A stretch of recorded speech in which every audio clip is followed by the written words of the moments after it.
Hello everyone, I'm Arindam Jana. I'm an urban economist working with the cities unit at UNEP.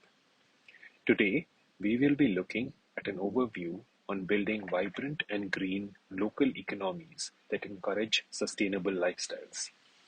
In this module, we have three parts, beginning with an introduction on what constitutes a green economy and the importance of the neighborhood approach in enabling sustainable lifestyles. We then move on to the second part, where we look at ways to mainstream sustainable choices, and then conclude with an overview of how planning tools and design mechanisms can be used to enable sustainable lifestyles. Green and thriving neighborhoods foster a transition to a green economy with sustainable lifestyles. This entails doing more and better with less. It is about decoupling economic growth from environmental degradation, increasing resource efficiency, and promoting sustainable lifestyles. A just transition to a green economy can contribute substantially to poverty alleviation and to the changeover towards low carbon and green economies. The overview presents strategies that support SDGs 3, good health and well-being, 5, gender equality, 8, decent work and economic growth, 11, sustainable cities and communities, 12, responsible consumption and production, and 13, climate action. The overview provides tools to grow a green economy in all communities, define actions to make sustainable lifestyle choices easy, and to plan and design for green lifestyles. Let us begin with the first part of this module, where we take a look at defining concepts of the green economy. This part is titled Growing a Green Economy in All Communities. A green economy is low carbon, resource efficient, and socially inclusive. In a green economy, growth in employment and income is driven by public and private investment into green economic activities. Infrastructure and assets reduce carbon emissions and pollution, enhance energy and resource efficiency, and prevent the loss of biodiversity and ecosystem services.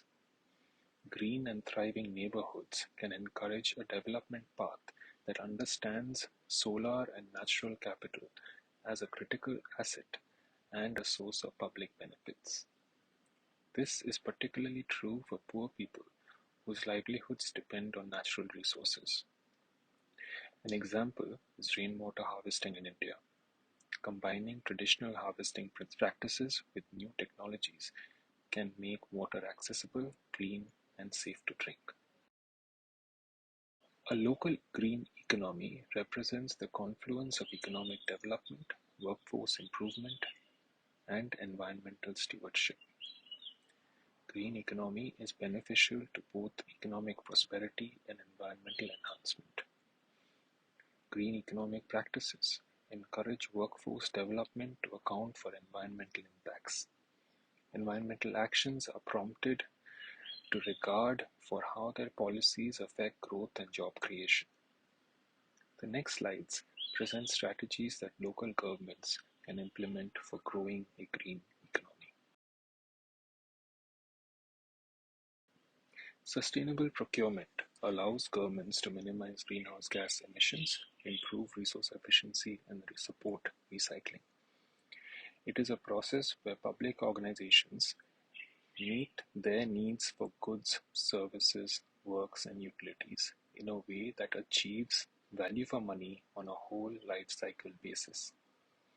It triggers benefits not only to the organization but also to society and the economy, whilst significantly reducing negative impacts on the environment. An example is London. It incorporated sustainable procurement and circular economy practices into the regeneration of Old Oak and Park Royal. Producing and consuming locally builds community wealth, increases self-reliance and economic security, and eliminates the environmental impacts associated with transporting goods over long distances. the positive impacts of local expenditures ripple through entire local economies. Manufacturers develop jobs by producing goods in a community. On-site jobs and income are created by distributing and installing the goods. Additional jobs and economic activity are created by supplying goods and services to people in the primary green activity, and so on. Locally obtained food can provide better quality food at a lower cost to the communities. Locally sourced renewable energy can reduce the price of living for residents, the cost of doing business for businesses, and create security in the energy supply.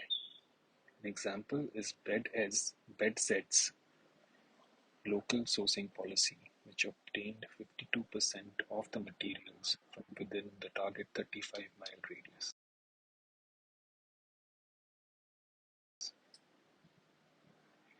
Waste stream management is an important component of the green economy. By lessening the costs and negative externalities associated with waste disposal, local governments create jobs and lower the costs of doing business. Achieving this goal requires innovative technologies to reduce the waste stream, increasing recycling rates, and transforming waste to energy without relying on incineration.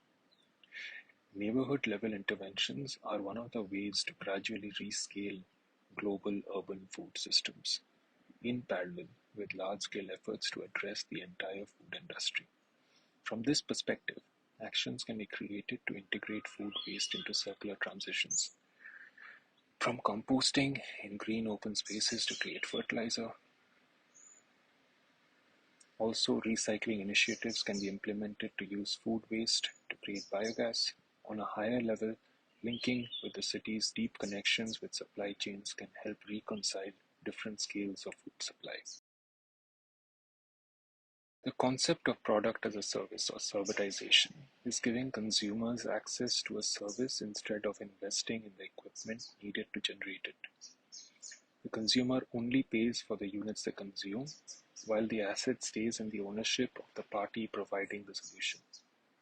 Through servitization, individuals can benefit from the state-of-the-art technologies with no investments and maintenance costs. Moreover, users become more aware of their overall consumption, which encourages them to behave more sustainably. Just transitions include anticipating and funding early, particularly in the carbon-intensive industries. Governments will play a role in financing and collaborating with businesses to ensure that changeovers are fair. Securing a just transition includes planning for gaps in geography, timing, and skills with new jobs. Workers must be prepared with the appropriate skill sets to take on new occupations, prioritizing underprivileged groups, as shown here with training disadvantaged communities, women in India, to become solar engineers. It also encompasses ensuring that new jobs are decent, particularly in emerging green industries. In developing cities, actions for transitioning to a global economy include ensuring access to energy by employing off-grid electricity generation systems for electrification, as shown here in Tuvalu Islands. Actions also feature optimizing waste management and recycling, building on natural capital assets to foster other sectors, and adding value in agriculture through diversification into organic crops. Now moving on to the second part, titled Making Sustainable Lifestyle Choices Easy. Here, we will look at some ways in which sustainable lifestyle choices can be mainstreamed into our day-to-day urban existence. In a world stretched thin for resources and under the threat of global biodiversity loss and climate change, our lifestyle decisions are putting the planet at risk. Sustainable living means understanding how our choices impact the world around us and finding ways for everyone to live better and lighter. Thus, applying a people lens to sustainability is timely and triggers opportunities at the community level. Implementing awareness campaigns and providing people an individualized consumption-based emissions inventory, as in the Innesto project in Italy, coupled with financial instruments to subsidize sustainable lifestyles, can help increase consciousness and trigger change. Consumption-based emissions can be minimized by prioritizing the provision of services instead of goods. This might be achieved by incentivizing service-based businesses as peer-to-peer sharing, and by encouraging businesses that proactively support local suppliers, like cafes and restaurants sourcing locally grown food. This is shown here with the example of shared cargo bikes. Urban agriculture, as shown here in Cuba, participates to food availability at proximity of homes. This supplies employment and income. It strengthens the food security and nutrition of urban dwellers, provides healthy, fresh food options, can have a large impact on the social and emotional well-being of individuals. It contributes to a sense of community, aesthetic improvement, crime diminution, minority empowerment, and autonomy. It expands the economic base of the neighborhood through production, processing, packaging, and marketing of consumable products. It reduces the area carbon transportation footprint. In this part, titled Planning and Designing for Sustainable Lifestyles, we draw on planning and design innovations that have enabled sustainable lifestyles around the globe to highlight how urban design can act as an enabling factor.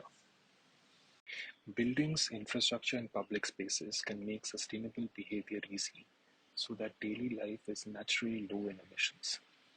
This requires diversifying land use and mixing uses, incorporating service supply, providing access at less than 15 minutes to shared services, designing for change and reuse. An example of service integration within a range of 5-minute walk is a super spine in Praderas in Santiago, Chile. It is tied to a multimodal metropolitan transportation strategy that triples the transit catchment area in western Santiago, serving over 3 million people. Land use choices significantly impact resource use, environmental quality, and economic activity. Planning and connecting places, as shown here in Praderas, Santiago, Chile, provides local governments with powerful tools for fostering the green economy. By encouraging smart integration of transport and land use, local governments can increase the quality of life and improve the local business environment. Fine-tuning land use supports the implementation of mixed-use planning. UN Habitat recommends limiting land use specialization with single-function blocks covering less than 10% of any neighborhood. It suggests diversifying land use with at least 40% of floor space allocated for economic activity in any neighborhood. Planning mixed-use neighborhoods, as shown here in Mumbai, blends multiple uses such as residential, commercial, cultural, institutional, or entertainment into one space, where those functions are physically and functionally integrated with pedestrian connections. Mixed-use planning applies from the neighborhood scale right down to buildings and spaces.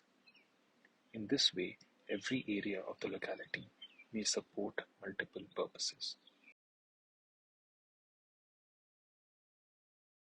Blocks can also be designed at mixed use, arranged horizontally, vertically, or as a combination of the two within the same blocks or buildings. In Kampong Admiralty HDB housing in Singapore, for instance, 3 strata juxtapose to foster diversity of cross-programming and free up the ground level for activity generators. The program comprises a 3D layering of housing, mixed use, health, children and elder care amenities, and gardens in the sky with a terraced community farm. Active street frontages with transparency encourage visual engagement between those in the street and those on the ground and upper floors of the building.